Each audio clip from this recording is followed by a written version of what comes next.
Mountain rescue is a 24-hour day, 7 days a week, 365 days a year voluntary service that saves lives in the most remote and adverse terrain. The Mountain Rescue Association, known as the MRA, was established in 1959, making them the oldest search and rescue association in North America. Today, the MRA consists of 100 teams across 8 regions of the U.S. and Canada, representing over 3,000 volunteer rescue mountaineers. We work to improve the quality, availability, and safety of mountain search and rescue. The Mountain Rescue Association has grown to become the premier mountain search and rescue resource in North America. The MRA provides scenario-based, peer accreditation for rescue teams in mountain-specific rescue disciplines. Each team trains rigorously to national guidelines, practicing a variety of rescue scenarios to better prepare them for their next emergency. MRA teams perform over 5,000 search and rescue operations in North America each year. When needed, our teams work with local, regional, and federal agencies, as well as state and provincial authorities and medical professionals, to assist those in need and help save lives.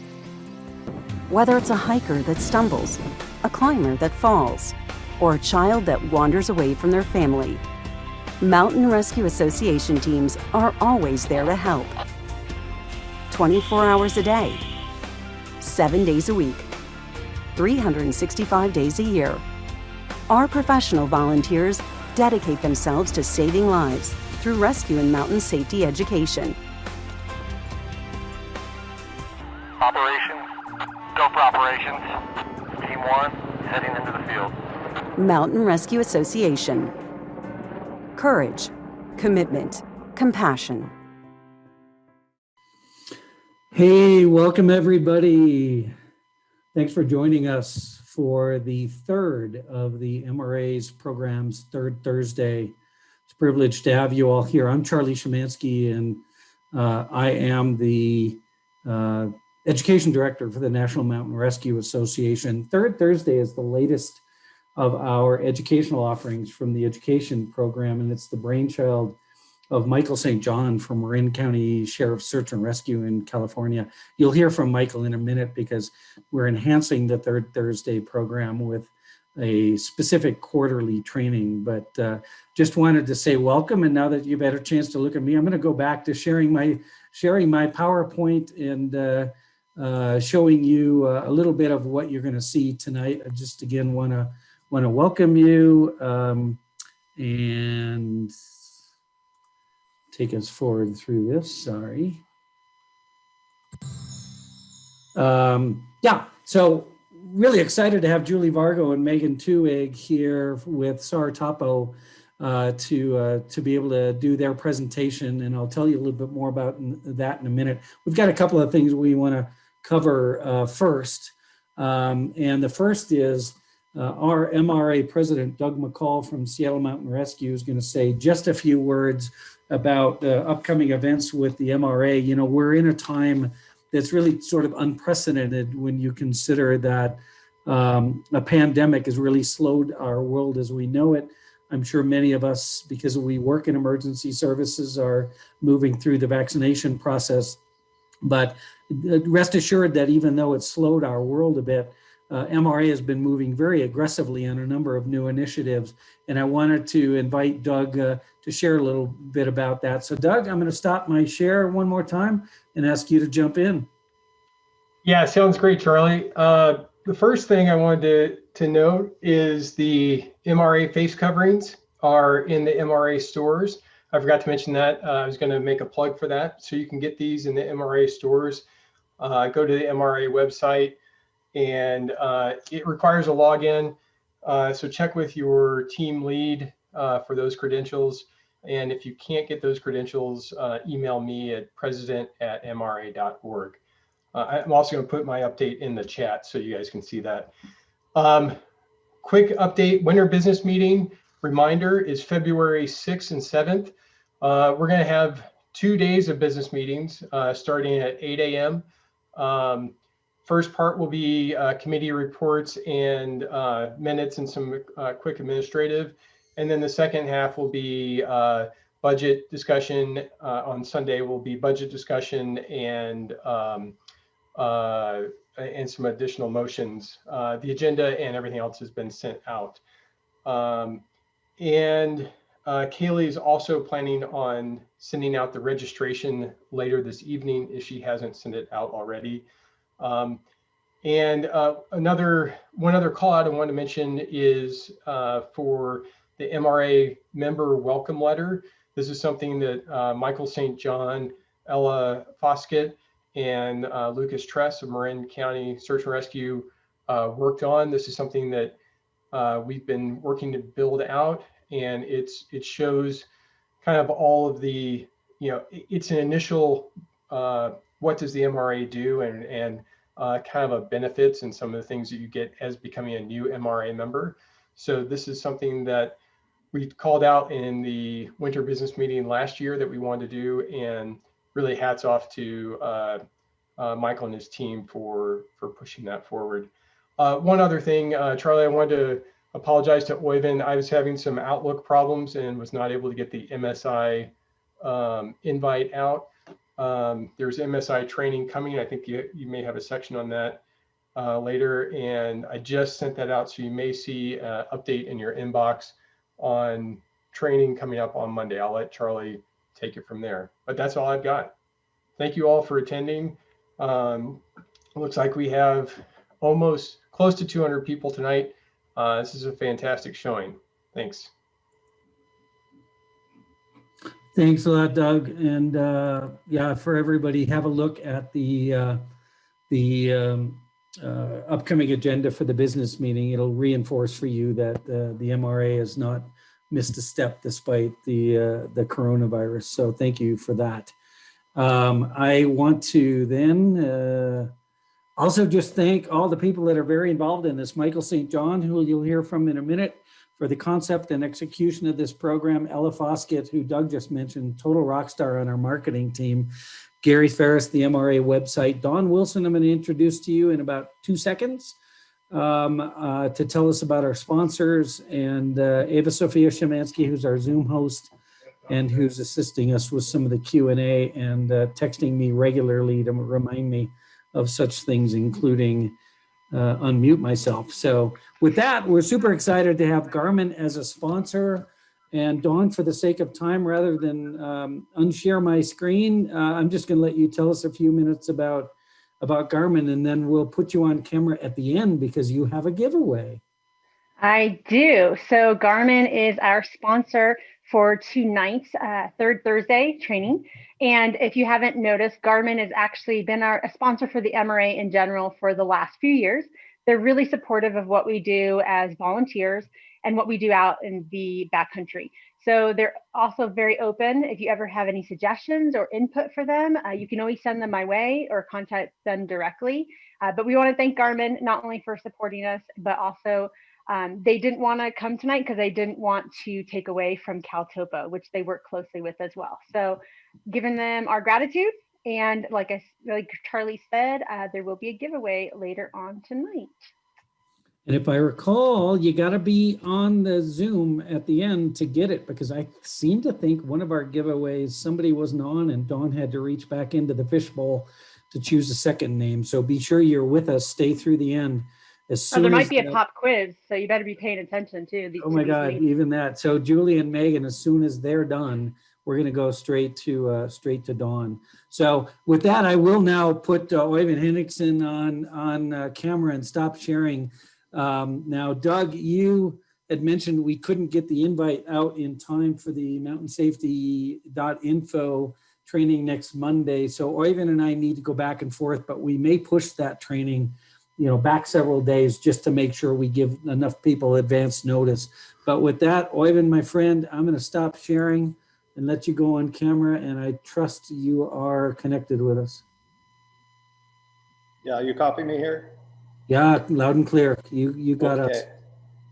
Well, thank you very much, Charlie, and thank you to everyone that has signed up for the mountainsafety.info training. I think this is a very valuable resource for mountain rescuers, and it's basically a whole host of mountain rescue specialists that have come together and figured out sort of best practices in various avalanche scenarios for now. It's going to be expanded quite a bit as the years go on, but it's a fantastic resource that the MRA has made available to all its members. And one of the founders of Mountain Safety Info, Manuel Genschwein, that many of us know, is a world-renowned avalanche expert. He will hold a training here either next Monday or in one of the forthcoming days. And thank you, Doug, for sending out the invite. And like Charlie said, we'll have to figure out a date that will allow as many as possible to sign up for this training. So look in your inbox for further information on that. Thank you, Charlie. Oyvind, thanks. And everybody knows Oyvind as the one of the delegates, MRA delegates to the ICAR Air Rescue Commission. So I'm really privileged to be able to work with my good friend Oyvind on that. And he's up in the Pacific Northwest and helicopter rescue and avalanche rescue, mountain guide, all sorts of really great things. So be sure you check your emails if you're on the MRA lister. And if you're not, because I'm getting emails from people every once in a while who have said, hey, when's the third Thursday? I haven't seen the announcement. Make sure that you get connected to the MRA lister for MRA members. And if you're not on an MRA team, sorry to say, you're just going to have to count on somebody who you know that's able to do that. So thank you again, Oyvind. So let's see, we'll go, let me just shameless plug here for our Education Base Camp, which is open to all of you, MRA members or not. Just go to the MRA website and you'll see the education training programs, the online training programs, or if you want a shortcut, just go to training.mra.org. By the 1st of February, I anticipate we'll be at 5,000 enrollees worldwide. Just to put that in perspective, 2 years ago, we hit 2,000 during the business meeting of the MRA. So we're growing at a very fast rate. And I just want you to take note of that, a little shameless plug. And then I'll finish with what I normally do at the end of the program, but we want to get to the giveaway. Dale Atkins from Alpine Rescue Team will be presenting on the third Thursday in February, spring and summer avalanches. In March, we'll have Dr. Will Smith from Teton County in Wyoming. He'll be presenting on UAS drones. He's also part of an International Commission for Alpine Rescue Drone Work Group. So we're excited to have Will. And then on April 15th on tax day, so get your taxes done, Michael St. John, who's really the founder of this program, is going to lead the first of what will be quarterly third Thursdays, where we're actually going to do mission review. So every April, if I can do this in my head, April, July, September, and January, the third Thursdays will be significant mission debriefs. And I'm going to turn it over to Michael to give him just a minute to tell us a little bit more about that program. And Michael, I trust your drive home ended successfully at your house. Thank you, Charlie. Appreciate it. It did. As everybody knows, mountain rescue teams run some of the most challenging and significant missions in the United States. Starting in April, we would like to do mission reviews. We want to have this as a good sharing environment. So we're not going to record these sessions. And obviously there's some great innovation and teamwork that's done. But also some of the biggest lessons are from the mistakes we make. So this will not be an opportunity to criticize or be a Monday morning quarterback. Questions will be allowed. We want to make sure presentations are HIPAA compliant. And if you're interested in submitting a presentation for consideration for April's third Thursday or July, please use my email, and I'm just about to toss it out into the comments right now. So you can look through the comments and pick it out. And feel free to ask me if you have any questions as well. And if, again, send me your PDF slides and some key bullet points. and then a group of us will evaluate which ones seem to be the most worthy to push out for consideration. Thank you very much. Thank you, Michael, and thank you for this concept. And also, I do have the first question. I heard you say presentations of missions. So you're not looking for anybody to come and have to do a 45-minute or hour-long third Thursday. You're looking to cherry pick maybe 2 or 3, or what are you thinking for each night? Yeah, thank you for asking me. We're going to try to limit the presentations to about 15 to 20 minutes long, with about 5 minutes for questions, and try to get 2 to 3 in. We're open to a little bit of flexibility, but that's the rough range. All right, perfect. Looking forward to the first one, which is coming up in just a couple of months. So with that, I am super excited to introduce tonight's presenters. I had the privilege of seeing Megan and Julie present something. I don't know if it's the exact same presentation tonight, but the Flight for Life Colorado, for whom I work as the Mountain Rescue Program Coordinator, had a conference in, don't remember quite when, I think September. And Megan and Julie did a really extraordinary presentation on Sartopo. And so we've had a lot of introductions. I'm just going to cut right back to Megan and Julie.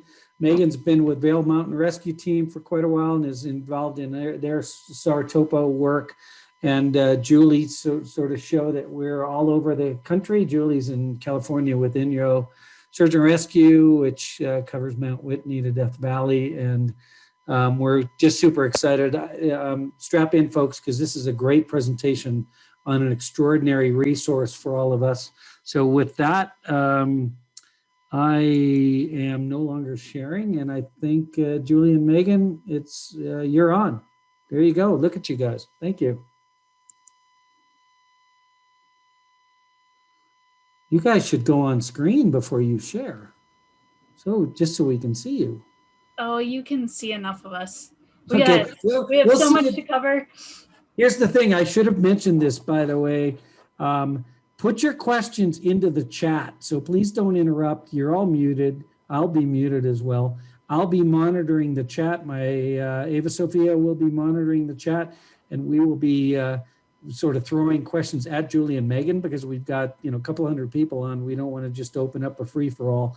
And Megan and Julie, you go on camera at that point. So good luck, have fun, you guys, and we'll keep an eye open on chat, and we'll throw those questions at the end. Thanks, everybody. Megan and Julie, it's all yours. Cool. Thanks, Charlie.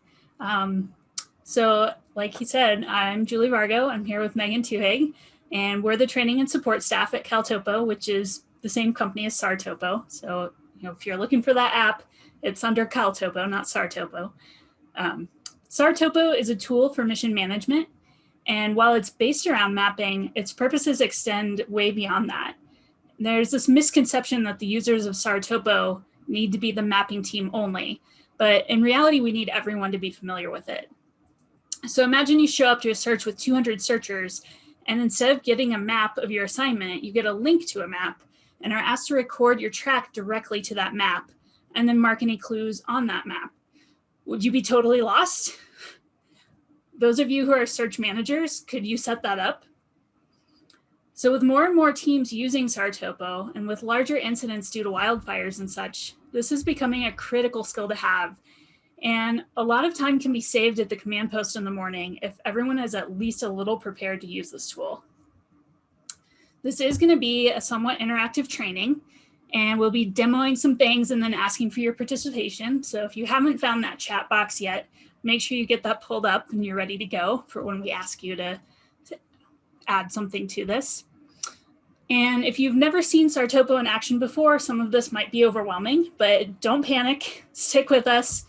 There will be activities and things that you can do in here, and they will help you be ready if you show up on a mission that asks you to use this program. So in this training, we're going to practice using Sartopo from both ends of the mission, as a field searcher and as a mission planner. Just as a mission takes all kinds of skills and persons all working together, mapping is the same. We need people on both ends to be using the maps and programs effectively. It's not just about mapping from problem-solving perspective. but also communicating across your team and with mutual aid teams joining you about where they need to go, predicting hazards on the ground or in the weather, and being able to gather and store that information cleanly and easily. Thus, today we aim to work on integration and communication between search managers and field teams using Sartopo as a tool. We want to get searchers acquainted with using Sartopo on their mobile devices and cover processes and tasks from both the perspective of the field team and from the planning team. To get to those goals, we'll use Sartopo features in a variety of stages throughout a mission. After this intro, we'll get you all set up to play along with events and talk about what that means, and then cover the account types that we reference in this presentation. Then we'll go through some different stages of a large mission with an example that we've put together specifically for this, and some exercises to get you practicing and playing with the app. We'll prepare by looking at real-time data, forecasts, and base layers. We'll plan by making maps, syncing your account, downloading background layers. We'll communicate your assignments in both directions from the field to IC and the other way around, and follow along with locations and tracks. We'll analyze the results of the day's mission and repeat all this for the next operational period. You know, not too big a task to ask. One more thing I need to share with you now is our new user guide and training site. Whether you are entirely new to Sartopo and Caltopo or pretty familiar with it, but maybe you don't work with it every single day like Megan and I do, this is your new reference. It has 3 primary sections. So an all users section, which contains pretty much what every single button in Caltopo does, all the way down to what team accounts are and how those work. And that's all in this all users section. And then we have a first response and recreation section that are coming sometime in the future.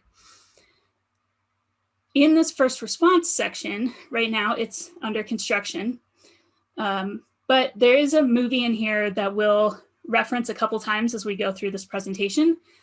This is the webinar that Megan and I did last summer for a lot of different groups. We hosted it a couple times, but this is one of those recordings. And this is the Getting Started with Sartopo for Mission Management. And so those of you who are more interested in the planning side, you'll want to watch this at some point when you have a chance, if you haven't already. But that's a great resource that's available there. It's easy to find on this training website. And again, that website is just training.caltopo.com. And that'll get you to the all users section.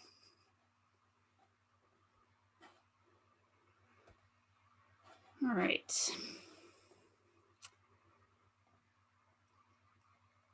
So we're going to proceed through most of this training as if using a team account, and specifically a new feature called events. Team accounts are a way for organizations to stay connected and organized. Team admins add users to the account, and those users get access to all of our features. Team accounts are the easiest way to connect and communicate within your team. They also have this feature called events, which is a huge help for large searches and mutual aid involvement. We've developed ways for persons with no account whatsoever to be able to participate in a mission. The only way to use the app, the mobile app, without an account is via an event. Otherwise, as soon as you log in to either the web or the app, you create a free account. Then you can join a team, buy an individual subscription, or go to our website and apply for a first responder account. And we'll share that link in the chat and at the end of the presentation. Please, if you do apply for a first responder account, save us and yourselves the hassle of having to resubmit and read the instructions carefully before you request an account. So let's get into our event. All right. Today, we're using an event to integrate all of you into the team account for the day. The event is a team account feature designed for major incidents where you have people from outside your team joining the search. For example, you might use it on something as large as a wildfire recovery search where the whole state is coming to help or something not quite as big, but where you have other teams joining for several days and you need everyone on the same maps. An event acts like a team account of its own for a limited time frame of 14 days. Just to be clear, this is not meant to be a replacement for buying the correct size team account. The events are a special feature of team accounts meant for these exceptional circumstances. So events allow users to join whether they already have a Sartopo account or not. And when someone downloads the app, including all of you guys, and opens it, you're going to get this initial screen. And persons who already have a Sartopo account should go ahead and log in using the Sartopo button here.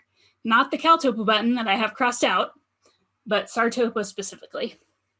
Otherwise, you won't end up in the search area.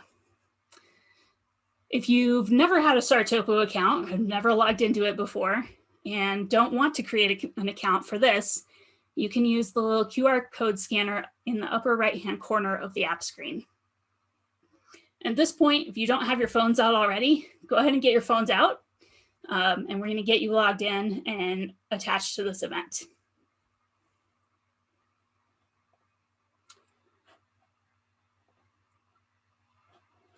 All right. Those of you who do have a Sartopo account, once you've logged into the app, you're going to open that 3-bar menu at the top of the app, and you'll get this kind of sidebar menu here, and you're looking for scan QR code. And go ahead and tap on that, and you'll get a scan QR code screen. And those of you who go through the guest or no account pathway should also end up here. And then right now, you can go ahead and stick your camera up to your computer screen and scan the QR code that I have up on the screen here.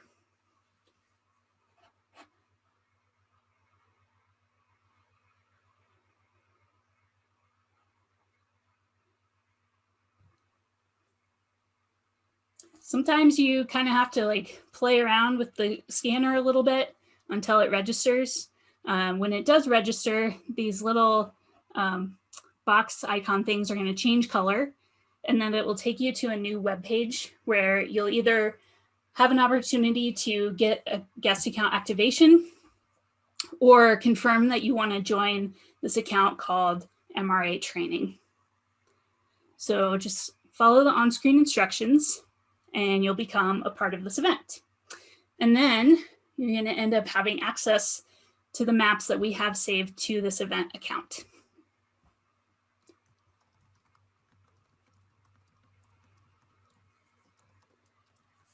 If you're on a computer, I've also put a shareable link in the chat that you can use to join the event as well, because it would be pretty hard to scan a QR code from a computer. So you've got 2 pathways there, just depending on what type of device you're following along on.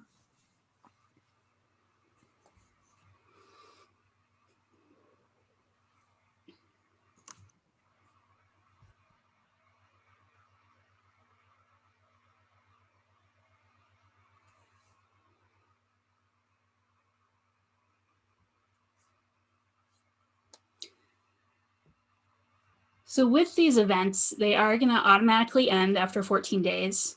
And at that point, anyone added to the event gets kicked out of that event.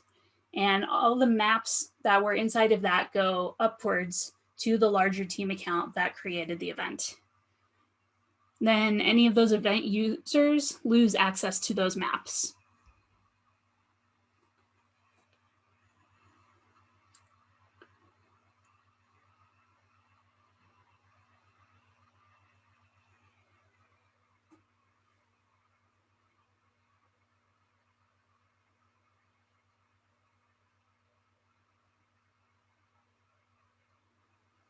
See a few things coming through in the chat. Yes, if you're on the computer, there is no guest option. That is only through the app because it's meant for field teams who are going to be using that in the field.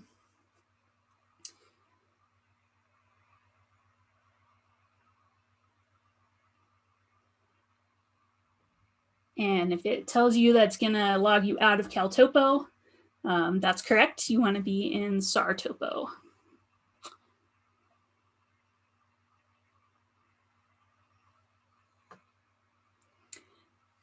Now with these QR codes and links, as what Megan put into the chat,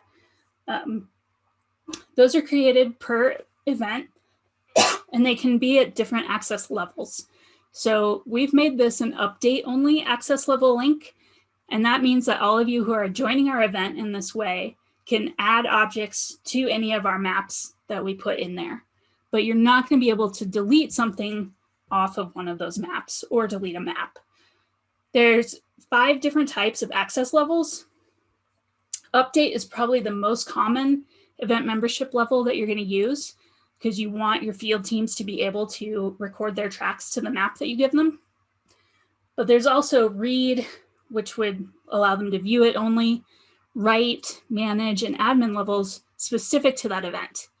And if you want to learn more about what each of those levels are, head to that training site. It's on there.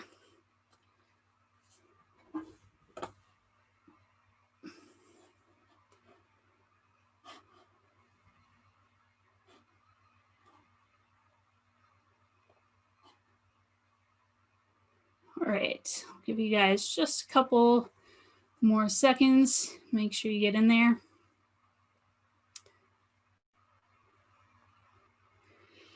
And next, what we're going to do is go ahead and demo how you have that update access now. So to do this demo, once you're logged in, you want to go again to this 3-bar menu at the top of the screen. So this little image is just a snippet of the top of the app screen. And when you click the 3 bars here, it's going to give you a menu that looks something like this. You won't have as many different folders in here unless you're on a different team account, and then you probably will. Or you might have lots and lots depending on which team you're on. But you're looking for this folder called MRA Training Maps. And then once you click that, you should see a list of maps in there. And I want you to go ahead and select the one called Everyone. And that should open a map that will be centered on one point. It's going to look something kind of like this. So we have one map object in the middle, because you have to have a map object to have the map saved. You can double check in the app that you have the right map open, or see which map you have open by looking in the upper left-hand corner of the app screen. And it'll show the title of that map in this little box. If you click on that, it'll center your view on the entire screen. Or rather on the entire map, all the map objects. And bring all those into view. Since there's only one right now, it's going to zoom into that. Now to see how this is working, how you guys all have access to update this map now, go down to the bottom right-hand corner, click the 4-dot menu. And that's going to bring up these 4 other buttons. You want to hit Marker at GPS. And if you're brand new to this, and haven't initiated this app before, you do need to go ahead and tell it to allow it to view your location. Then once you do that, you should get a little screen, a little box at the bottom of this app screen that lets you add this marker. And when you get that, go ahead and type your own initials and the name of your team into that, and then press OK in order to get the marker onto the map.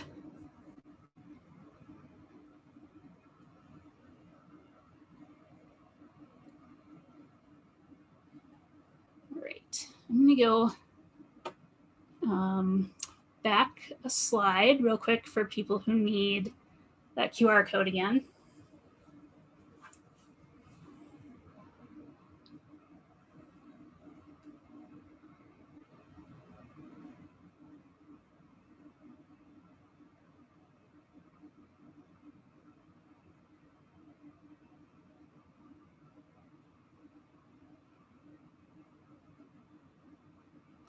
And again, your instructions right now are to go find your map folder that says MRA Training Maps. choose the everyone map, everyone with an exclamation point, and then add a marker at your GPS location.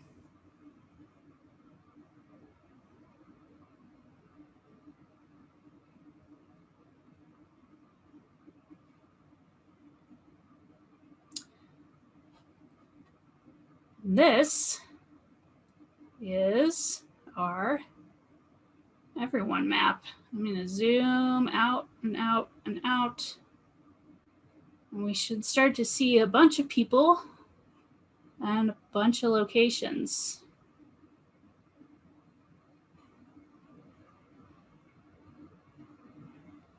I'm going to turn labels on here.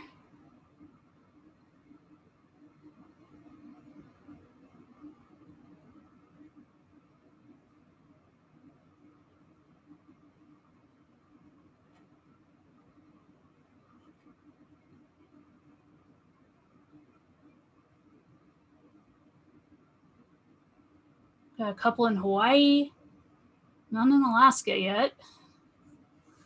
Oh, there's one.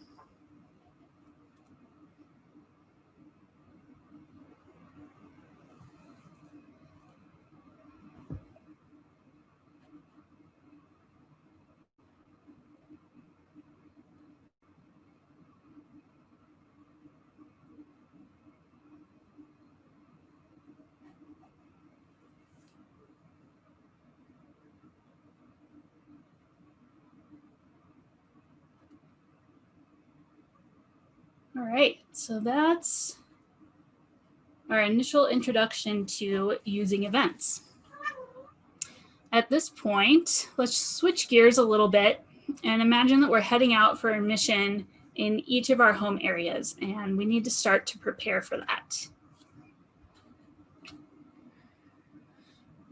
So we want to start using base layers and overlays to study the location that our mission is in. And any user can do this. So before you head out on a mission, you want to see what you're getting into out there. So in the app or on the web, you can zoom into the location of interest for your mission and find out things like weather conditions, winter conditions, nearby trails, and points of interest. So to demo this, I'll just go ahead and use the same map here. And I'm going to type in Ellis Peak into my search bar and hit go. And that's going to center me down here on Ellis Peak, which is just off of Lake Tahoe. I'm located here in Tahoma, so this is kind of my backyard and a place that we occasionally have missions in the Tahoe area. And the first thing I always want to do before I head out for a mission or a hike or whatever is know some things about, like, how am I accessing my location? Is it going to be a trail or straight cross country? What's the weather going to be like out there? You know, stuff like that. So first, I always like to check a couple of different map base layers here. So for this area, Forest Service can be really helpful. Double check the trail there. Also, TF Outdoors makes certain things a little more obvious sometimes. So like if you didn't realize there was a ski resort right next to this place you're going to, that can be a lot more obvious here. Now I'll go back to Map Builder Topo and turn all you guys off. Haha. And let's look at some of these weather type things. If you've seen one of our presentations before, you know that I always talk about wind plot. It's like my favorite thing. Wind plot is a visual representation of what the winds are doing right now. And we can also change that to gusts and to a future time. So if I'm going to be out there in the middle of the night, 6 hours from now, and I want to know what the max gusts are at that time, I can switch that around. And looks like it might not be the best night to be up on Ellis Peak. It's going to be around 40 miles an hour up there. Another way that I might look at some weather information. So by the way, I'm using overlays here. Overlays draw things on top of the base map the base map behind, or what we call base layers. That's like the background image that you normally think of as a map.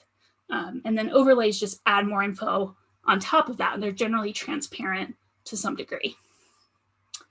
So I'll turn off wind plot and turn on weather grid. And this one's pretty cool. It's a 2.5 kilometer grid across the entire country. And this is produced by the National Weather Service. Each of these dots links to a National Weather Service webpage with a specific forecast for that location. And so I could see if here's Ellis Peak that I'm trying to get to, and my closest weather grid point to there, and I could click on that and it'll open a new tab with specific weather forecast for that location. Takes a minute to read through that and understand it, but it's there for when you need it. I'll turn that one back off. And one other thing that, especially in the winter, I always check before going out are the snow tell sites and weather stations. And these are two more sources of live information. Here's a weather station in Homewood. And when I click on that, I'll get more information about what's going on at that exact location. And then the snow tell sites also have more info. But this I find most helpful if it's like the middle of a storm and I want to know if the elevation I'm going to is getting rain or snow, much snow, what's the loading going on, what's the temperature like out there. Really helpful information for winter rescue missions. So now our next task as a group is I want you to look up your own information about this. So back in your mobile app, you go back to your location. You might already be there. And try out some of those different base layers for the background images and overlays in order to get the local forecast for where you're at. So again, in the mobile app, bottom right-hand corner, this is the Locate Me button. And that'll zoom into your location. Top right-hand corner, these three layer stack things, the cake symbol. I like cake, that's what I think of. That's gonna open the map layers and overlays view. So your map layers in here are in the drop-down menu at the top. You can change your base layer there. In order to view it, you have to hit the back button up at the top, not the back button at the bottom if you're on Android. That will get you to wanting to exit the app. But the back button at the top in order to view it. And then all those overlays we were looking at, specifically forecasts, they're down here in this overlay section, which is right when you click the cake symbol. Come check out your overlays. So turn on Weather Grid and find your location and go ahead and change the weather grid when you click it. Change it so that it shows the 24-hour wind gust and then go back to your map page. So for example, if I'm on the web, I'm going to hit the location button here. And it's going to locate me. Turn on Weather Grid.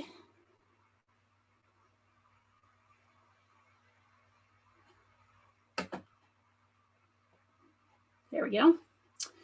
And change it to 24-hour wind gust. And the one closest to me right here is reporting 38 miles an hour. So what I'd like you to do is find out what that one closest to you is and report it in the chat. We're going to see what kind of numbers we come up with here. Don't lie. Pick the one that's actually closest to your location.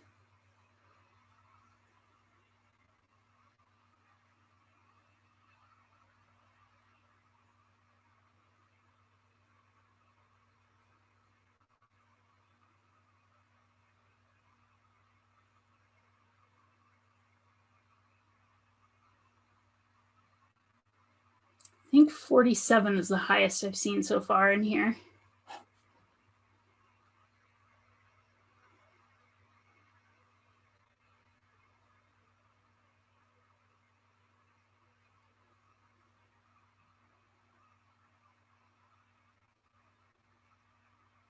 39, 45, 44. Who's going to be the highest?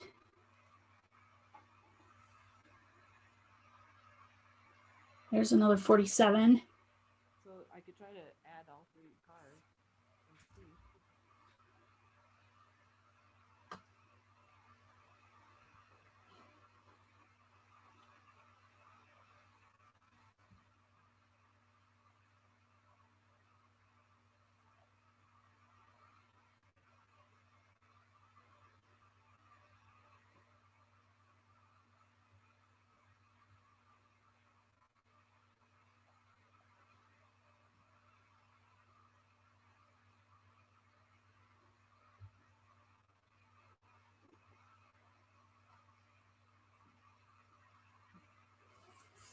All right, who had that 47? Carolyn Grum, SMSR.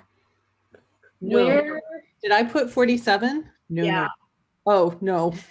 It should be 17. So sorry. It's okay. No, nothing that exciting is happening in LA tonight. Well, that's good. I'm glad to hear that based on the last few days. All right, John Pekorowitz. How'd I do?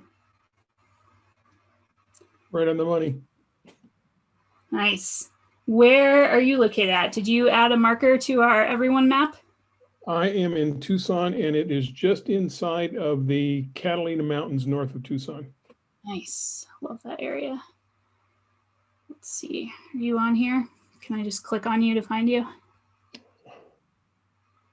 Look for JTP Sarah. Yeah, right there. You're right there.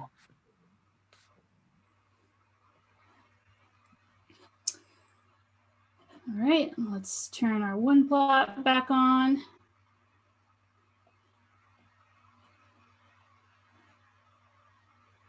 Zoom in a bit, let it load.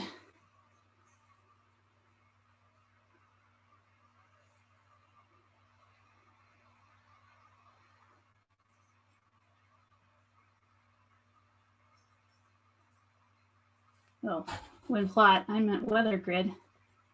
Here we go, 24-hour gust. Where are you looking? Up here in the mountains?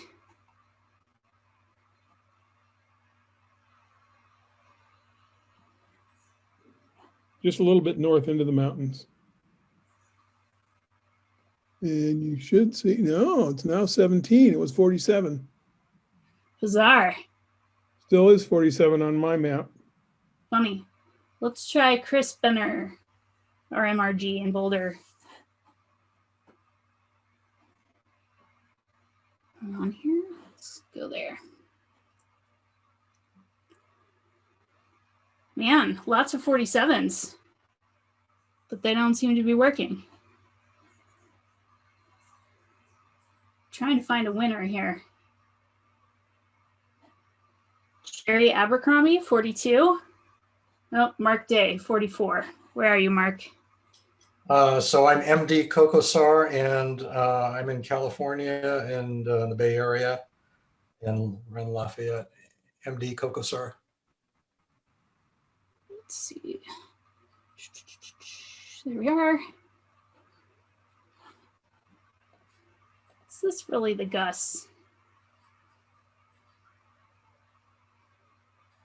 I mean, we've had some unprecedented wind gusts over the last 24 hours, so 44 seems right, but it's not showing on your map. So strange. Let's refresh, see what happens. Somebody's got to be a winner here. This is important. There's a hat at stake. So one thing just to keep in mind, Julie showed you this, but you, by default, the drop-down menu for weather grid is going to be set to 24-hour low. You do have to change that to 24-hour gust. So just make sure that you've got the correct, specification selected. Oh boy, maybe I shouldn't have reloaded. Well, let's try again. In the meantime, Thanks for playing along there, guys. We'll find a winner here eventually and get you a hat. Wow, Aaron Kuntz has really expanded our participation here. All right, so while the field teams are getting an idea of what gear they're going to need for the mission, the planners are also looking at the same layers so they know what they're sending folks into the field to deal with. And they can also start a mission map even with the most rudimentary information, like the last known point, any hasty assignments, temporary ICP location. And mission managers start to add those items to the map and get it together and get it into that team account, or get a share code out to your team, however you need to share it among your team. And what we're going to do is start with another map here. I'm going to have to open it. It's clearly I closed it. And I want Ruby's mission initial. Don't want that yet. Okay, now we're set up to go. So for this, going forward with this training some more, for our scenario today, we're going to work with some maps centered around the Ruby Mountains in eastern Nevada. And while they may be known for mega POW shredding and tight couloirs, our theoretical mission is going to take place on about June 2nd of 2020. And you'll see why in a minute. We have an overdue solo hiker and peak bagger whose loved ones have reported him 24 hours overdue from when he was supposed to be out. His car was confirmed to be at the trailhead parking, and we already have that on the map here. And I'm going to ahead and added a ICP location here in that parking lot also. And to demonstrate adding another item to this map real quick, I'm going to add another ICP. And the reason for that, I thought I deleted this ICP. I'm going to delete it again. Okay. Well, what I was going to do is add this ICP right here and do that by adding a marker and choose a style for it, an ICP. And the reason for this is a thing a lot of teams are starting to do now as they're using Sartopo for their missions, is having a separate ICP that's before people get out of cell service. So it's really impractical and not as convenient to use Sartopo if you're trying to set up a local network in the parking lot way up in the mountains.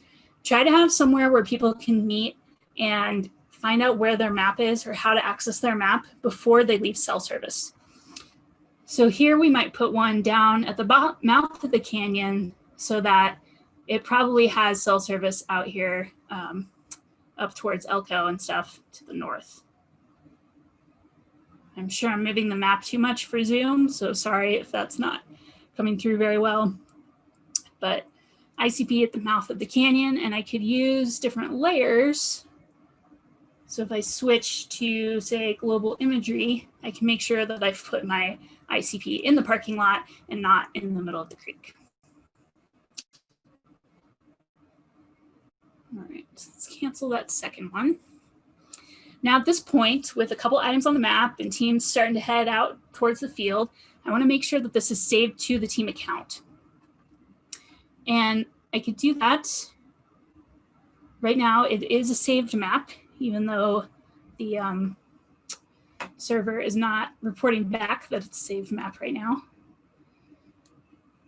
But in here, I can check and make sure that, let's see, which one am I on? Initial, yep, it's in the event.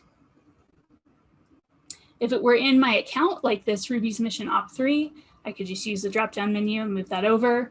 I can do that because I'm an admin on this account. Other account users usually can move maps into the account, but not out unless you're a read-only member.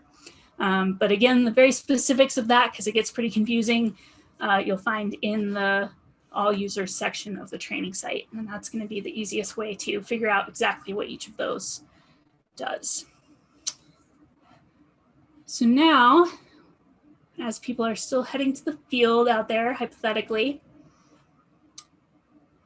I'm going to do some advanced layer planning here. And this is another one that I know we mention it in multiple webinars, but it's super cool and we use it a lot. So we're going to stack a base layer and look at Sentinel weekly layer.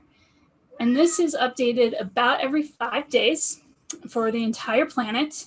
And it's a live satellite. I mean, 5 days live, but that's pretty awesome. Like it goes down to 10-meter resolution. So you're not going to pick out an individual vehicle, but you can pick out a pretty sizable, or rather pretty small piece of snow.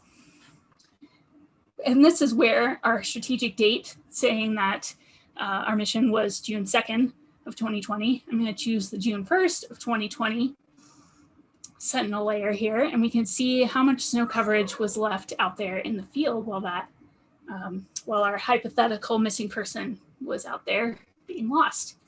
And I'll turn on an overlay called Map Builder in order to get some more context about where we're at. And I could do contours too if that's going to help more, but I don't know, it's kind of just getting messy here. And one of the really cool things about this layer is I can change what type of visual image it's reporting back. So this lets us see that some of this white is clouds and the blue is snow. So it's much more obvious now where the snow is at versus clouds and where it's bare ground or vegetation. So fun thing, I highly recommend using Sentinel when it might be even a little bit useful. And of course, you can always just switch layers back and forth, change them out, try things out, see what works for you and what info you can get out of that. Now, finally, we need to share this map again. So we've already made sure it's shared through the team account, and that's great. Everyone on the team or in this mission event has access to that map. It's going to show up automatically as long as they have cell service in their app. Sometimes if it's like they might have to hit the refresh button at the top of the map list, but otherwise it's when you open the app, it's going to sync into there. But not everybody has access to that. Not everyone's going to be on a team account in order to share it that way. So the old school way of sharing was through Collaborate, and we set a base permission, and then we have a URL, which includes this 4-digit ID. And you can see that's the same URL up in my URL bar at the top. And this is really important, these 4 digits for your map ID. And that is the easiest way to share a map, especially if you're having a problem with a map and you need to write into us. Sharing that map ID, the 4-digit ID, is the easiest way to tell us what you're looking at. So I have this map set as secret, and that means that anyone who's not part of this event right now, if they tried to type in this URL, they would just get an error page.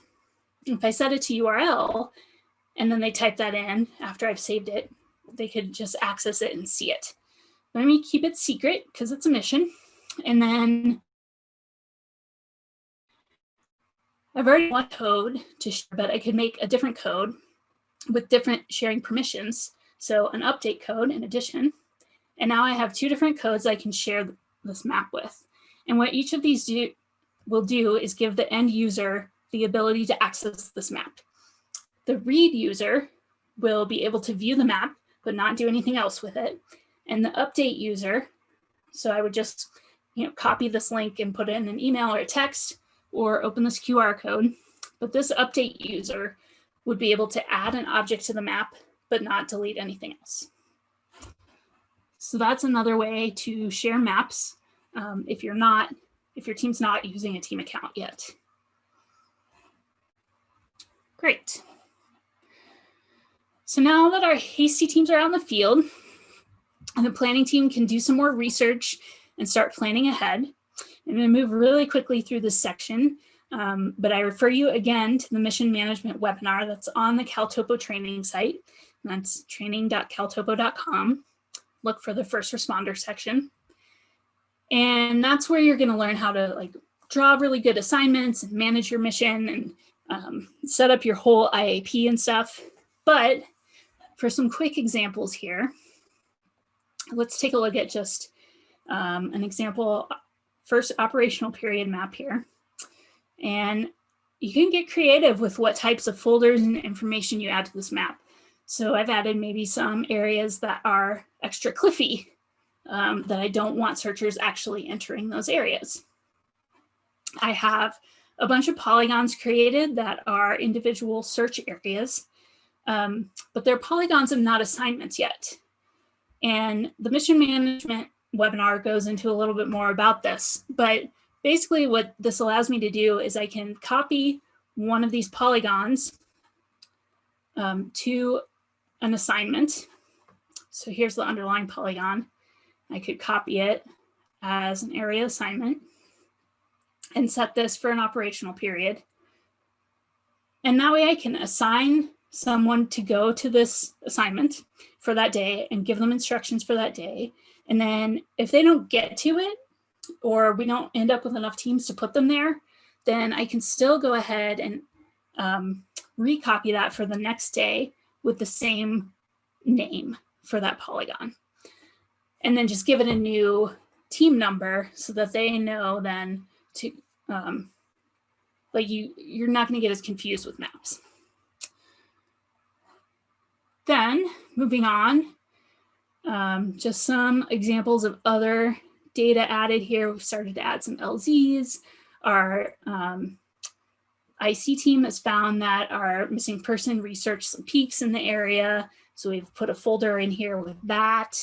And with these folders, I can turn on and off anything that's not relevant to me at that time. I know how everyone loves range rings. Those are on here. So as this keeps going into a bigger and bigger multi-day mission, my map's getting more and more complicated. And one thing you might consider doing is having kind of one complete map that has all your data on it, and that's really well managed.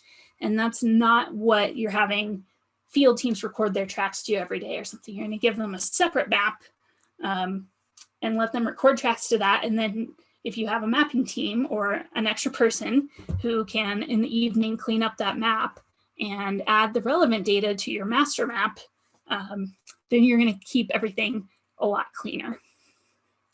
So you're not limited to one map per mission, but you are limited by your ability to keep them well labeled and organized.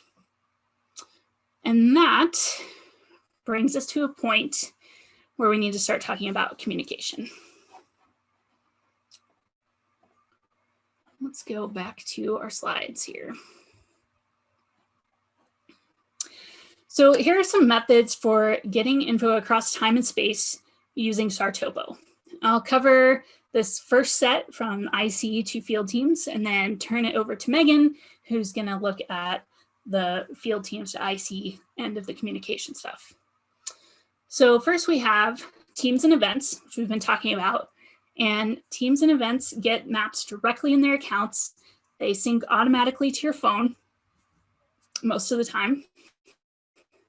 It does sync automatically, but sometimes you have to prompt it to tell it to sync. And this is what we've been practicing so far today. So Megan and I are in our Sartopo demo team account, and we created this event called MRA training and gave you all access. And now anytime I move a map to that event, you will all get access to it. If you don't have a team account, you use the QR codes and secret links like I just demonstrated to update permissions to everyone. This works for your own team as well as mutual aid. Those maps then get added to the user's account as a bookmark. So they're not saved in that neat little event folder, but it's a bookmark, and then they have whatever access you gave them. You have to send them a new link then for each additional map. Then finally, we have IAPs. And let's talk about IAPs that actually work and that people read. Because, you know, how many of us have received an IAP and tried to get any useful information out of it and been sorely disappointed? Or as mission managers, you felt like it's just a chore to put that out there. But in our mission management webinar, again, find that on the training site, that recording will go over the components of a good IAP and how to make a lot of those parts of it from Sartopo. But one thing that we need to add to that today is that, especially using these event functions, you need to make sure your IAP has a section that concisely and clearly communicates how to get into the specific map that you're using for that day's mission, whether that be through an event or through the team or through a sharing code. You have to tell people how to do that, even as far as like how to download the app. Okay, and then once they are in the app, what do you want them to do? Should they record a track directly to the map? Should they share a live location if they're in a team account? Should they mark particular things on the map? So, for example, here in California, after a wildfire, we might get asked to visit residences and then mark each property with a marker and a code in a certain way. So you need to tell your field teams in that IAP exactly how you want those things marked. Are they marking field hazards? Are they marking clues? How do you want them? If you don't tell them, you'll get 30 different people doing it 30 different ways. So you need to be very, very clear. And with that, I will hand this over to Megan. Awesome. So one thing I'm just going to do, I'm going to share my screen. Is first, I'm going to share that QR code again. There was a couple of requests in the chat from people who just joined a little later. So you can use the Sartopo app to scan this QR code. I've also put a shareable link that you can follow along on the web as well. So I'm just going to leave this up for a quick moment. And then we'll jump back into communication. And we're really going to get into a more interactive portion in the mobile app. So just be ready to go with that. So let's give you a moment there. I probably should share my video as well. I'm back.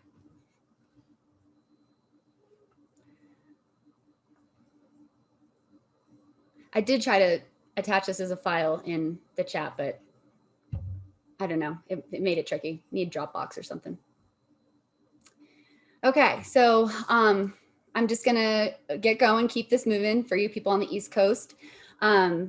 So we're gonna switch the screen share and move back to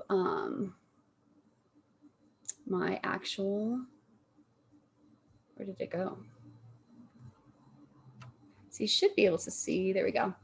All right, so let me just clean up my screen really quick.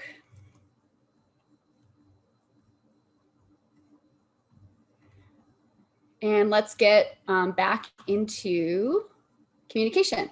All right, so again, for this portion, we're gonna be in the mobile app. So we're gonna be focusing on how the Sartopo mobile app can streamline communication between search managers and field teams. So we're gonna look at a couple examples of how you can use the app to really open up these communication channels. So for this part, how it's gonna work is I'm gonna demo stuff in the app itself, and then I'll give you things to try. So what I want you to do is really watch what I'm demoing, and then I'll let you know when I want you to actually try it and give you some instruction there. So first, let's consider things from a field team member's perspective. So field teams with update or higher access can add important data to the map. And so I'm just going to give you a quick rundown of how you can add things to the map. So you'll notice in the lower right-hand corner, I did talk about this in the chat, but as long as you chose to share your location with the mobile app and you have you've enabled sharing and your phone has a GPS, you should see these location tools in the bottom right-hand corner. If you don't see it, you missed one of those steps. Either your phone doesn't have a GPS or you didn't enable sharing. So you'll just have to follow along with this part. But I'm just gonna press this little crosshairs here, and that's gonna locate my phone where it is. So I'm in Minturn, Colorado. So how you add a map object to the map, you've got all the same choices for objects as you do on the web, is you're gonna click the folder icon that's in the middle of the screen up here. So I'm gonna click that folder icon and it's gonna open up the map items page. So on this page, you'll see in the bottom right-hand corner, I've got an option for add map item. This is where you're going to come to add any of your map items. So I'm going to click on that, and now I've got a choice of all kinds of map items that I can add to my map. So for example, if I choose marker, it brings me back to the map viewer and puts a marker directly in the middle of the screen. So I can click on this marker, I can move it around as needed. I can also move the marker by changing the coordinates in this field, and it'll move the marker to reflect that too. But you'll notice that the edit dialog box is the same as you have on the web. You can add a name. So I'm super creative, just gonna call that marker. You can change things like add comments or change attributes like style and color, but we're just gonna keep it the same for now. If you press OK, that object's now on the map. If we head back to the map items menu, so I'm gonna click that folder again, you'll notice that now that marker appears in the list there. So you've got it there as well. So let's look at adding another map item. So we're gonna click that add map item in the bottom right-hand corner. And this time we're gonna add a line. So if we click on line, you can now draw a line on the map. So unlike the web, there's no snap to function, there's no freehand. The only way that you can draw a line on the mobile app is by clicking and adding vertices, and you'll get a straight line in between those vertices. You will see that on the left, there's this back arrow. And if you press that, it undoes the last vertice you just drew. So there is that undo function as well. Just a little more limited though in the type of lines you can draw. So just like with the marker, we've got this edit dialog box. So I'm going to give that a name and I'm going to call it line. I'm not going to change anything else, but I'll press OK. And now my line appears on the map. So there were some questions earlier, difference between CalTopo, Sartopo. They have all the same tools, except Sartopo, you get more. And you get SAR-specific tools such as SAR-specific map objects. So let's look at adding one of those SAR-specific map objects. We're going to click that folder again in the middle. So you probably see a theme here. Anytime you're adding a map object, you're going there. We're going to choose add map item at the bottom right-hand corner. And your SAR objects, they're going to be lower down in the list. So we can see a lot of different choices for SAR-specific objects. Julie covered some of those. Let's take a look at clue, because just like range rings, a lot of people in SAR, they love their clues. I mean, clues are great. They're going to help us wrap up that search. So you can see that the clue is added to the middle of the map. And just like a marker, you can move it around as well. You can change the coordinates. And you'll also notice you have some additional fields where you can enter in more information. And we go more into detail with this on that webinar that we keep referring to. But the important thing is I just wanted you to know where clue is right now. So we're going to give this a label. We'll call it clue. We press done and OK. And now our clue is on the map. So that's examples of three different map objects that you can add pretty easily from the mobile app. One thing I want to note about clue is clue is not always your best choice. And here's why. So when you find a clue, typically you are physically there with the clue. You find a piece of clothing or something else that tells you about that mission. And if you notice, when I added the clue, it went to the middle of the map. It wasn't where I physically am. So oftentimes a better choice for field teams than clue is that marker at GPS that Julie showed you earlier. So if you go to the 4-dot location menu, if you've got that in the lower right, and you add that marker at GPS, it's going to drop that marker right where you are, which is often right where the clue is. And so you can add a label, add it in, let your search manager know. And then the search managers can make a decision. Okay, is this a legitimate clue? And they can convert it after the fact. So they can change it to a clue. So I think in a lot of ways, that's a better choice because it's going to drop a marker right where you are. You can change it later. So it's just something to keep in mind and to consider in terms of what objects you're adding to your map and how you're doing it. All right, so I'm going to clear this map and now it's going to be your turn. All right, what I'd like everyone to do is what we're going to do now is look at it from the perspective of the search manager and look at how Sartopo can help search managers communicate information such as assignments and instructions to field teams. So I want you to go to that 3-bar menu in the upper left-hand corner. If you have successfully joined the event, you're going to see that MRA training maps. We're going to click that. And this time we're going to be going into the Find Your Assignment map. So that's in my list, the last map listed there. So click the Find Your Assignment map, and that is going to open it up in your map viewer. And we already have some people off to the races. I like it. Let's see if I have my sharing. Oh, just people sharing their location. All right. So what you can do, so this map actually has assignments on it. And you can view these assignments by going to that map objects menu. So go to the folder icon again, and you should now see those assignments listed there. So if your last name, hang on, don't pick an assignment yet. Rex is killing it. I like it. But these assignments are for certain people. So if your last name starts with A through G, you are assignment A through G 101.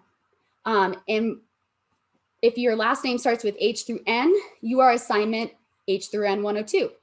And if your last name starts with O through Z, you are assignment O through Z 103. So I want you to find your assignment in this map menu. What you'll notice is there are instructions there. That is what you are to do in your assignment area.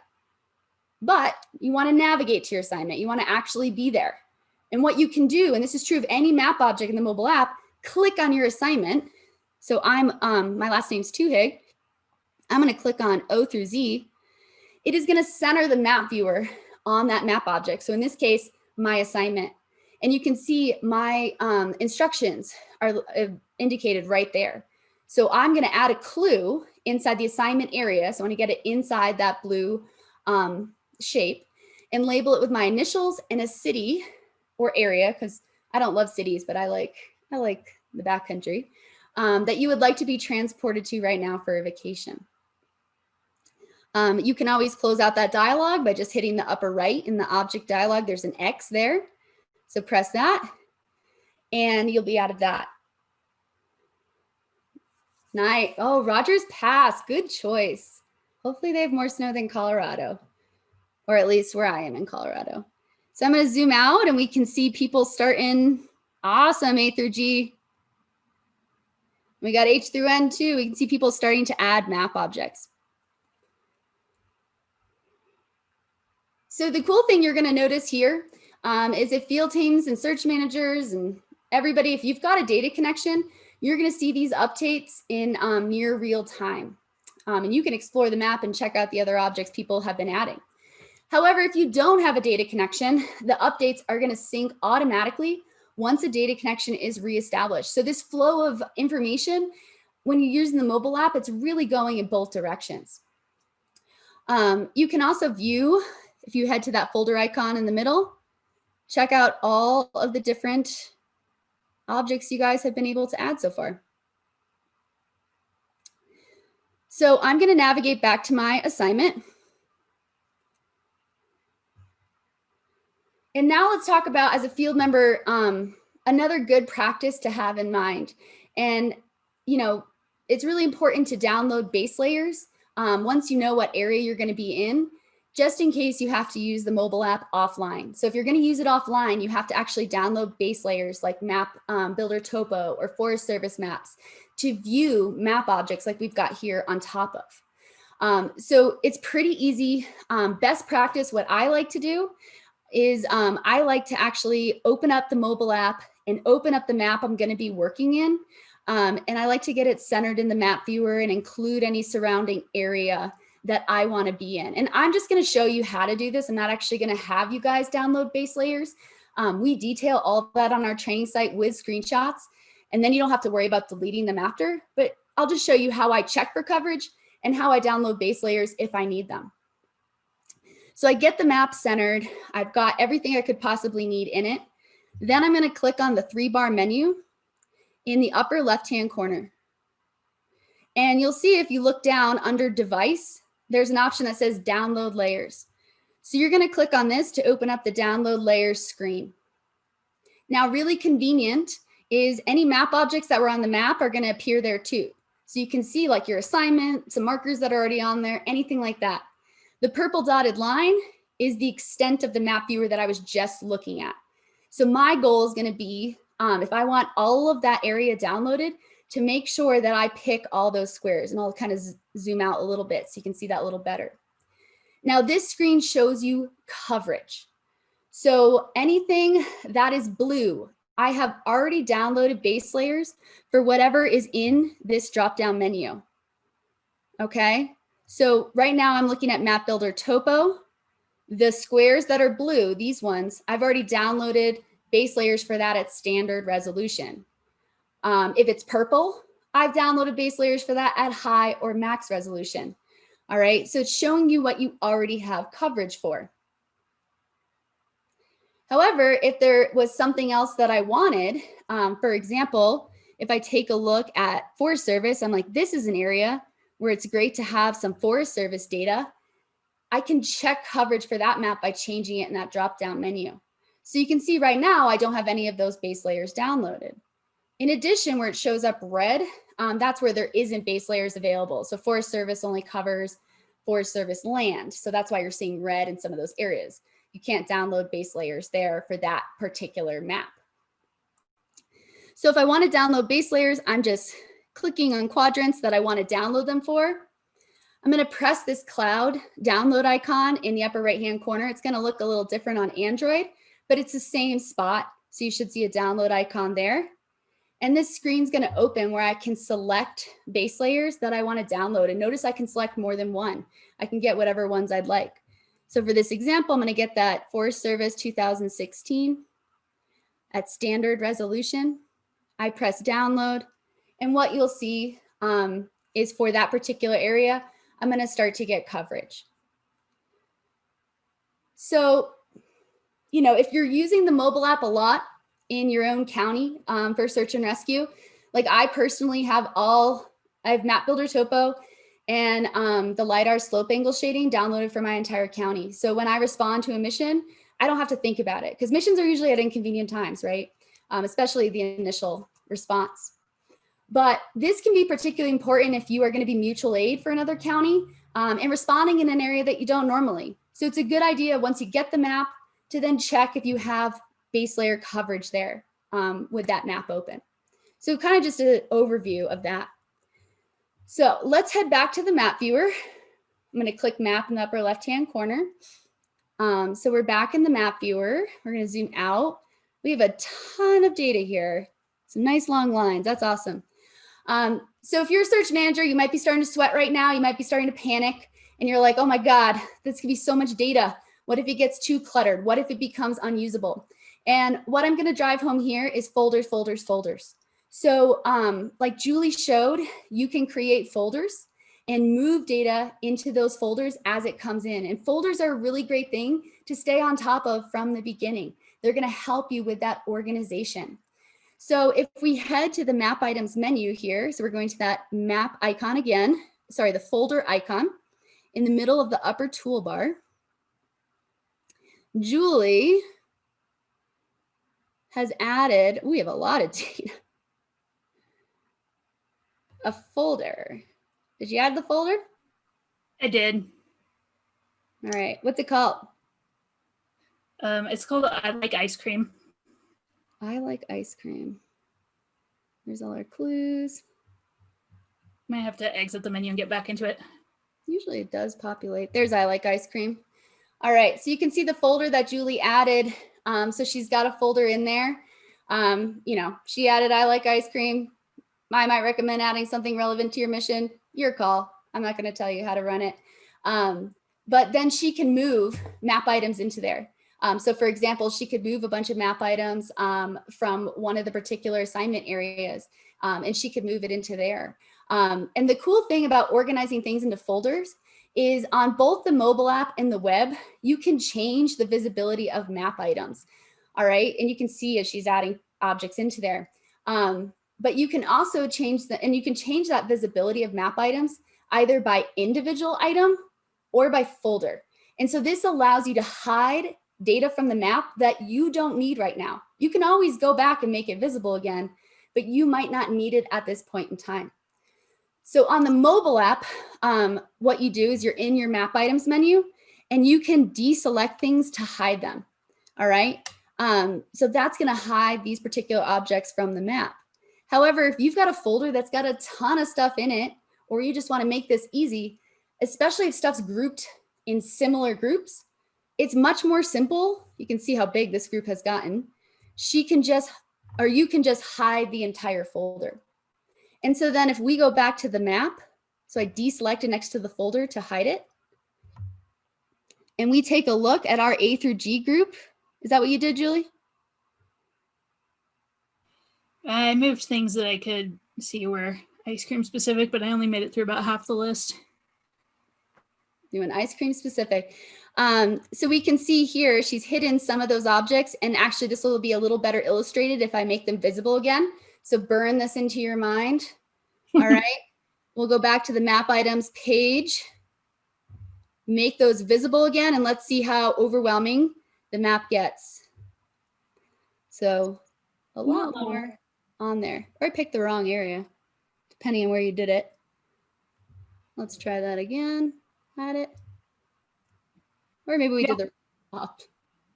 It changes. There's just a lot of markers. I know, but so many participants.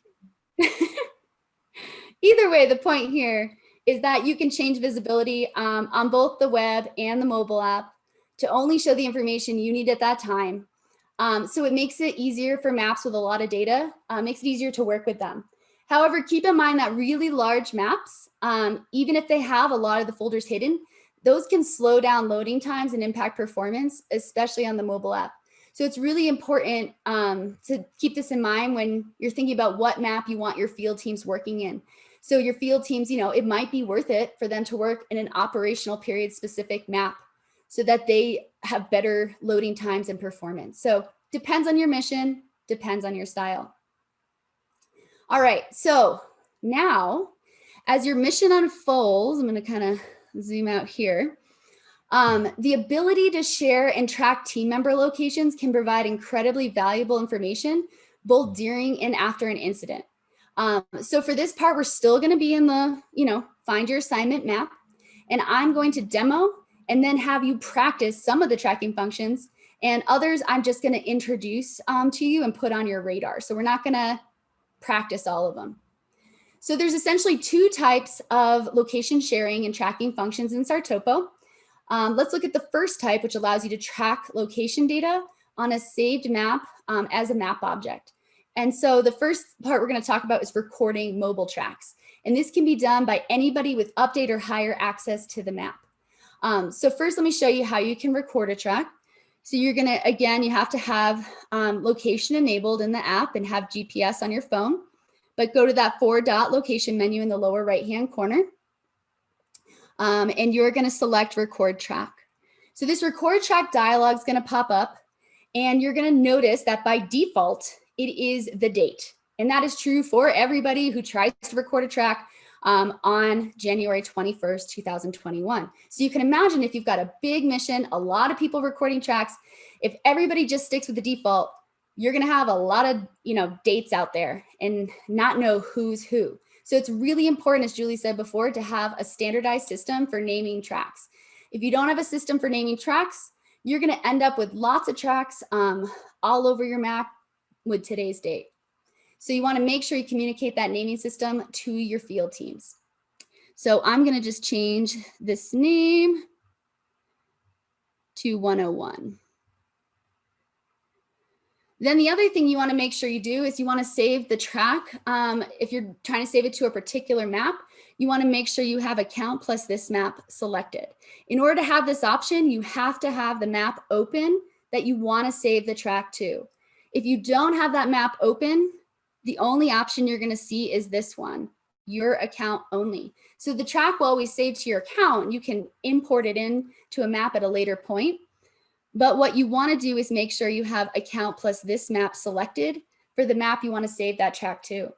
If you don't see that option, it is worth closing this dialog and opening the map you want and then restarting the process again. That way you make sure you get the map in the correct place. The track, sorry. So we're now going to press record track there. And what you're going to notice is I am now honed in on my location.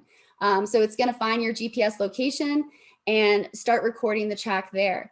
So this isn't very realistic. I'm not in the rubies, obviously, but you can imagine if I was at a trailhead, this information would be pretty helpful. So what I'd like you to do right now is record your track to the map. So do it yourself and give it a unique name. Don't stick with the date. We don't want to have a bunch of, you know, January 21st.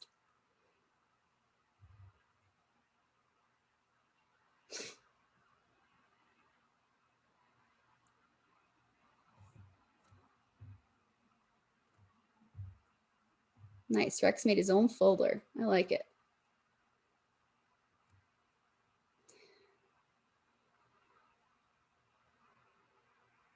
Awesome.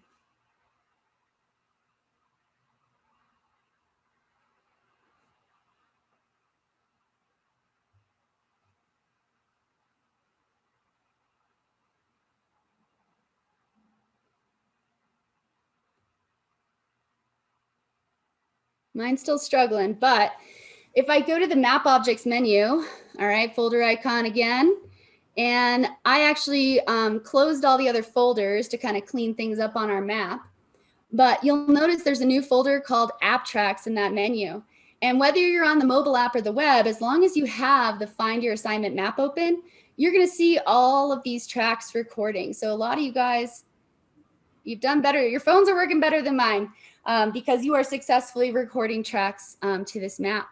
So as long as both you, if you're a search manager, and people in the field have a data connection, again, you're going to see that track record on the map in near real time. If you don't have a data connection, just like with map objects, tracks will save locally to the mobile device and then automatically sync once a data connection is reestablished. So it doesn't require anything on your part. You don't have to do anything like that. I'm going to head back to the map viewer. My phone finally got the memo, so that's exciting. I can tell that it's recording. I'm sitting at my computer, so it's not going to be a very exciting track here. But if I take a look down here in the lower part of the screen, you're going to see a little dialogue that shows you, like, it has a little track icon, shows elapsed distance, that's a hard word, elapsed distance and time. And if you click on that, it's going to bring up this recording track dialogue.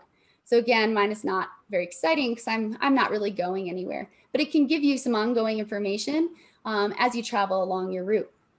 So when you're done with your track, real simple is you just click on that dialogue and then you'll see that there's this orange finish option. So you can click on that to end the track. So let's click finish. And then you want to make sure you save the track to the map. So press that save button on the right-hand side. What this is going to do is actually now add your track as a map object. If we go back to the map items menu, I actually have to open up line objects. There's going to be a lot in here, but those tracks are going to start to show up here for people who have successfully finished the track as line objects. So they're actually saved to the map. So that's really helpful. And it's important to note that besides importing in tracks from a dedicated GPS device or app, currently this is the only location sharing function that allows you to create a permanent record of where your team has been. So if you want to know where people have searched, which is important, if you're looking for somebody and there's possibly going to be multiple operation periods, you want to be recording tracks or importing in tracks from a dedicated device or app. But let's look at some other location options. So this one I'm just going to show you. We're not going to demo it or anything like that, but you can add trackable devices. A popular one is a Garmin InReach. You can add those to the map. And this allows you to keep track of a team member's location on the map from the command post, even if you don't have a data connection. All right. So how you can do this is you can add map item from your map objects menu. And as long as you're in a saved map, you'll see an add locator option. And this option is available on both the web and mobile app. So this is how you add trackable devices, such as inReaches. And it does take some initial setup. You can't just go ahead adding inReaches and other devices willy-nilly. You do have to put in some time getting the two to communicate. But once you've done that, you can add a locator to a saved map, and it allows you to display position updates on these types of devices. The locator that you add will be added as a map object. And unlike recorded tracks, only the most recently reported position will be displayed, along with a small part of the tail. So you can tell direction, speed, recent location, stuff like that. Again, it's not going to reliably save the entirety of the track, and it's not meant to serve as a record of permanent tracks. That's what you want to do with recording the mobile app, recording mobile tracks. All right. So now let's get you guys doing something again. Let's look at a second type of location tracking, which allows you to display location data as part of an overlay this time. So instead of doing a map object like we did with recording mobile tracks, we're now going to display it as part of an overlay. So I'm going to head back to the map viewer. And this time we're actually going to be in the base layers menu. So, or the map layers menu. So you're going to pick the stacked pieces of paper on the right-hand side. And if you, you're probably up here, if you scroll down, you should see under real-time data, if you successfully join the event, you're going to see this MRA training shared locations. So you can click that so it's selected.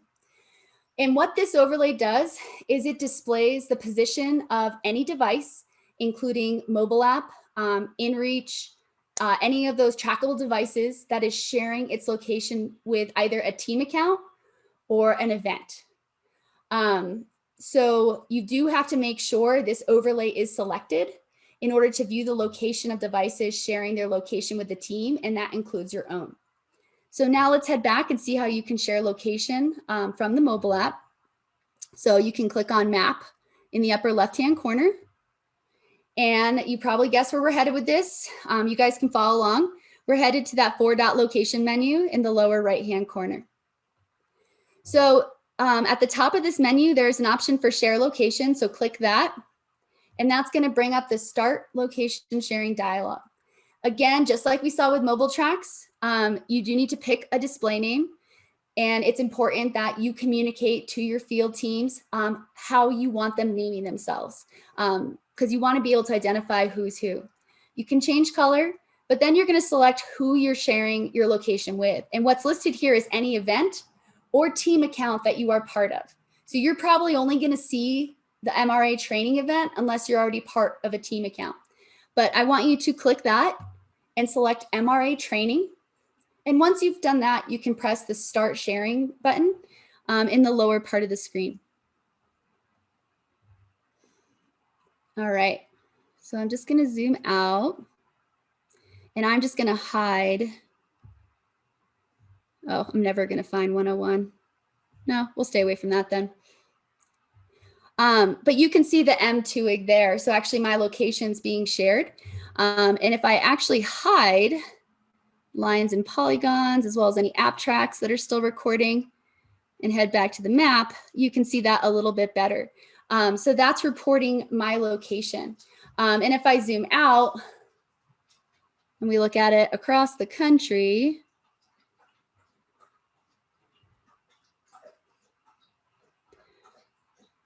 we should be able to see anyone who is sharing their location. Let's see, there we go, with the team account. So you can zoom out and check that out. Nice. So this lets you see, again, any device sharing its location with the team account. The important thing to note with this is an overlay, okay? Unlike the other objects we've been working with, which are actually saved to the map, this does not belong to any map. So the position data is displayed, but not recorded on the map you're currently working on.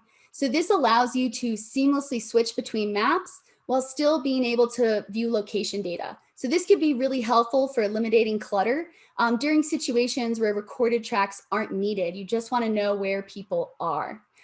So I can demonstrate this for you. If I close this map, you don't have to follow this part. I'm just going to demo. I'm just going to turn that overlay back on and then zoom back out. And you'll notice that even without a map open, I can still see all of your locations because this is an overlay like slope angle shading or the map builder overlay or the public lands overlay. All right, it's not tied to any map. The important thing to note though is if there is a reason to save data, like you want to know someone's location, like they find a clue or there's a reason to mark that spot, you can actually add them to the map, their current location. So we've got BCM, Silverhoff here. Oh, we got a couple. There's BCM. So if I click on BCM, what you'll see is the current coordinates are displayed in that dialog. It shows the time of last update. And so if you have a data connection, this is going to be in near real time with the mobile app. But if you have something like an inReach, it might only update every 10 or 30 minutes. So you have an idea when it last updated. And there's also an option to copy it as a marker. So you can actually add it to a map if you do need to have that data for whatever reason.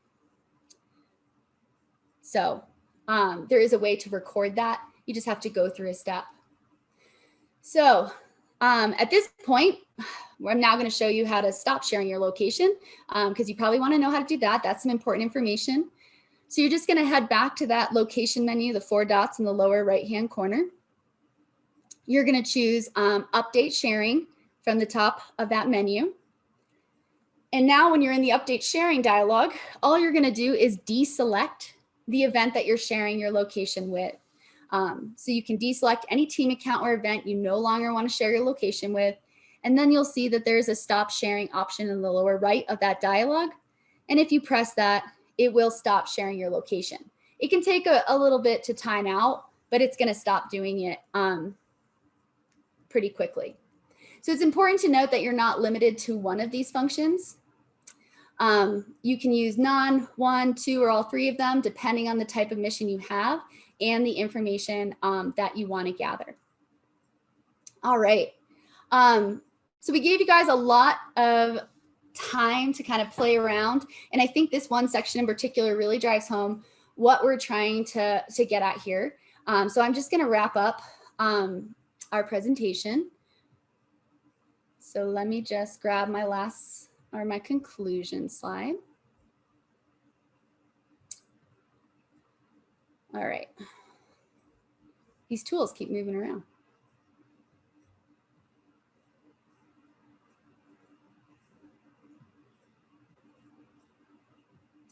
Was I successful? Do we see the conclusion?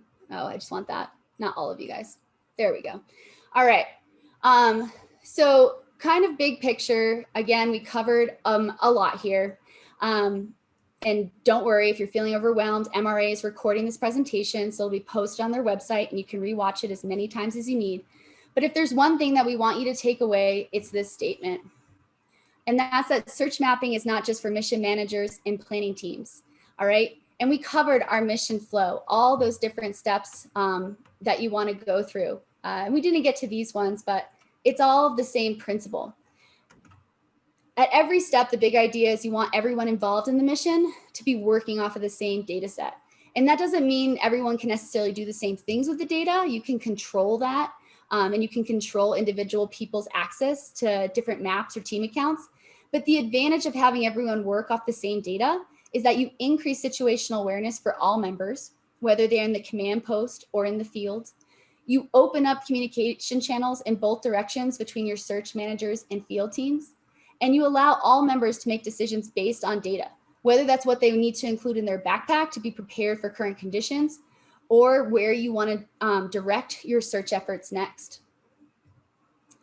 So here's a couple resources that we hit on earlier. If you do have any specific questions, feel free to email us at caltopo or help@caltopo.com. I've got a link there for the training website, pretty straightforward. training.caltopo.com, but that's where you can find that link to our mission management webinar. And we've also got links for information about our first responder accounts and our team accounts. So I think at this point, I'm going to turn it back to Charlie so you can wrap things up. Megan, if you don't mind, stop sharing. And then when you come back on screen, you and Julie, we can see you guys. Thank you, thank you, thank you. I told you folks, this would be a great program.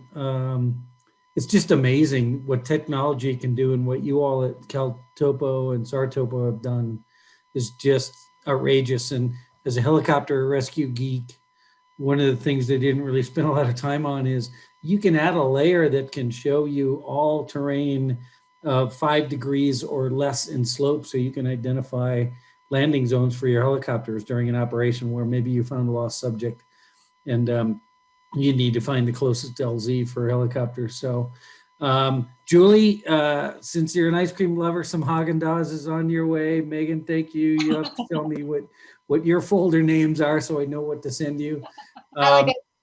And we're not going to go to Q&A because you guys have done a great job. I've got to make sure every time we do a presentation, there's 2 presenters, because you guys have been totally dialed into Q&A. I'm sorry, I keep calling it Q&A chat.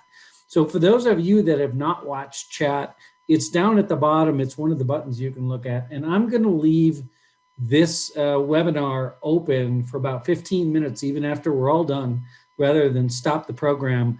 So for anybody that didn't realize there was a lot of chat going on, I'm going to leave it open for 15 minutes so you can look and see the many answers that Julie and Megan gave. And as Megan just said, we've recorded this. It'll be on the MRA website. I'm hoping, depending on how fast I can turn the recording around, within the next couple of days. So hopefully by the middle of the weekend, Gary Ferris, our outrageously incredible webmaster, will put it up on the website. And now, as promised, for those of you that stuck with us, which is almost all of the more than 200 participants, I'm going to turn it over to Dawn Wilson. So Dawn, jump in and I'm ready. Tell us who got the Garmin bit.